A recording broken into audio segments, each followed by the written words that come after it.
warahmatullahi wabarakatuh. Ya, ini ada satu pertanyaan dari YouTuber di Jakarta, namanya Alfian, Bu ya. Oh ya. Ya, dari Alfian.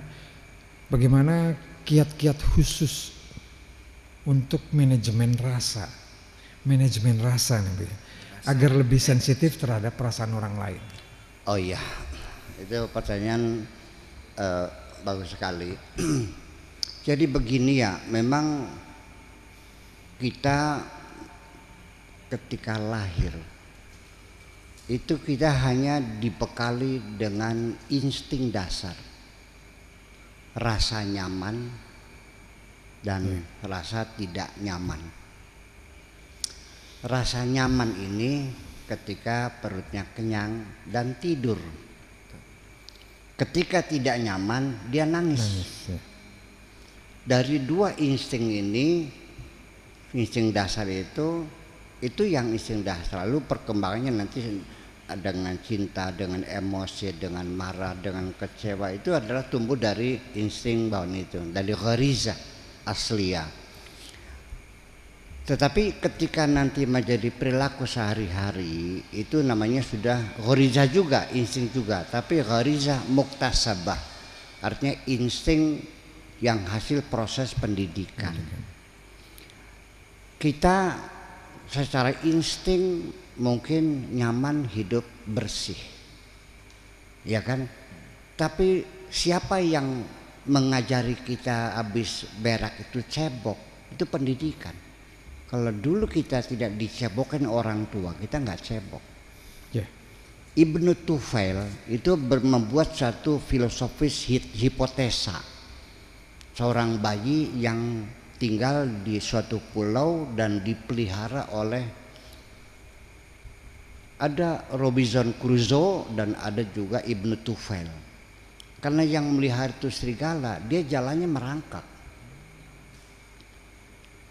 Karena ghorizanya itu, insting itu tidak ada proses edukasinya, ya asli itu aja. Kalau minta makan juga menjerit kayak serigala. Nah, Robinson Crusoe juga mencoba untuk menggali insting dasar manusia seperti apa, ya dalam keterbatasannya. Saya tadi di dapur, saya tadi tuh masuk mungkin ya lama tuh, tahu nggak apa yang saya amati? Saya punya kucing baru melahirkan, dia rupanya pengen makan. Istri saya lagi di rumah sakit ini nih, masih di sana. Saya buka sedang menyusui anaknya. Anaknya itu meronta-ronta ingin mencari susu. Rupanya nggak kena-kena, ibunya itu tuh muter-muter badannya sambil dipeluknya. Itu ada kasih sayang ibu kepada anak. Ini insting. Ini adalah pikiran. Binatang punya pikiran tapi tidak punya logika. Ya, saya mengatakan bahwa baru saja cerita dengan Kamaman ya, kegila-gila banget sih. Saya punya teman umur 50 tahun baru bisa bikin rumah. Terlalu kan? 50 tahun baru bisa bikin rumah. Burung sealam dunia bisa bikin rumah semua kok. Tetapi rumah burung dari dulu sampai sekarang tidak pernah berubah. Itu bedanya. Rumah kita setiap kali berubah. Sekarang lagi musim minimalis ya. Itu kan terus berubah. Bentuk jendela yang tadinya lebar menjadi sempit, menjadi panjang. Ya, dengan istilah Spanyolan dan sebagainya. Itu kan dengan bentuk tiang yang bermacam-macam. Terus berubah. Jadi sangat dinamis sekali. Nah, makanya ketika kita juga rasa itu bagaimana tahapnya, ya tidak bisa tidak lepas dengan pendidikan. Bagaimanapun juga dengan pendidikan. Ketika Anda pendidikannya di sekolah apa, alirannya apa, kalau masuk sekolahnya di aliran yang agak keras, ya Anda rasanya keras. Kalau Anda masuknya di pendidikan tradisional, ya seperti itu. Yang muncul mindernya, nggak percaya diri. Ya kalau ini overacting gitu, merasa paling benar sendiri kan gitu. Itu tergantung pendidikan Anda. Akhirnya Pak Hidayah juga Jadi kemudian tadi yang tanya, Buya, kalau watek tuh bagaimana merubahnya? Kalau batuk ada obatnya, kalau watek nggak ada obatnya. Yeah. Nah, istri saya sih bilang, ini Buya ini orangnya mah keras betulnya. Kelihatan lembut karena dipoles dengan ilmunya aja. Yeah. Jadi saya kira pengetahuan itulah yang akan mewarnai kualitas rasa kita sendiri.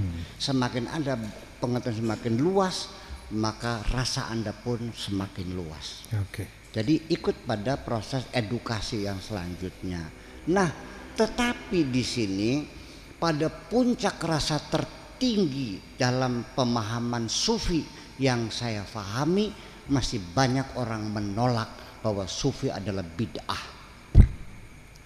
Padahal sufi bagi saya bukan muter-muter tasbih, tapi membangun rasa. Sensitivitas tadi. Sebetulnya begitu. Kita sendiri, kalau Anda meyakini Tuhan Anda masih dengan logikamu masih rapuh. Kapan kita mengatakan? Sekarang apa? Dasarnya sok dilogikakan Tuhan ada, sok pakai logika. Ujung-ujungnya mana buktinya Tuhan ada? Ada langit, ada bumi. Kan begitu, betul Pak Khatibul Umam. Saya uji sekarang. Kalau ia itu betul sebagai bukti logika, bukti logis bahwa Tuhan ada langit, ada bumi.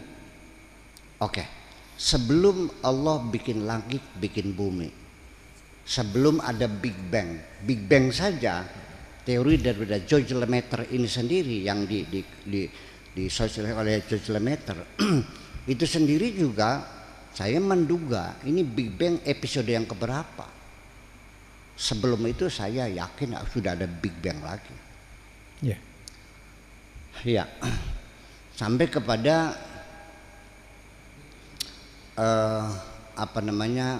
galaksi yang baru teramati oleh teleskop Hubble itu baru 10 galaksi. Saya yakin bermiliar-miliar galaksi. Dan satu galaksi bermiliar-miliar bintang.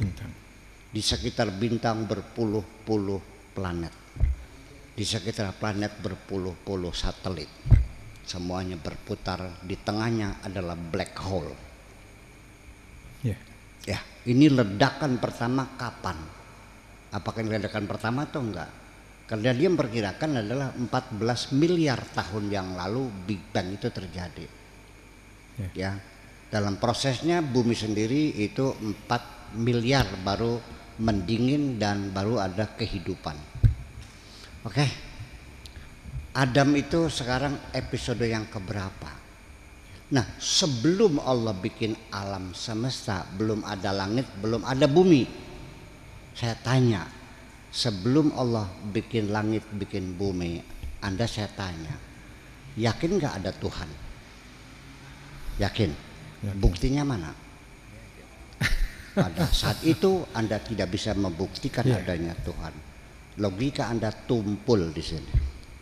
Dan nanti setelah kiamat digulung semuanya dan Allah mengatakan limanil mulkul yaum, siapa yang menjadi raja paling hebat sekarang?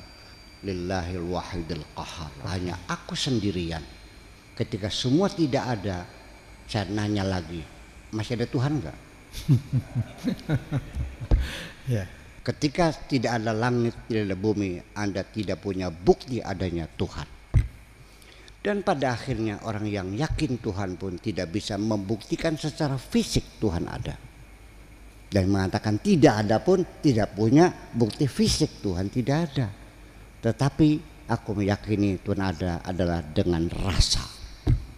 Kalau malaikat, kau yakin Tuhan ada? Yakin. Mana buktinya? Aku yang merasakan.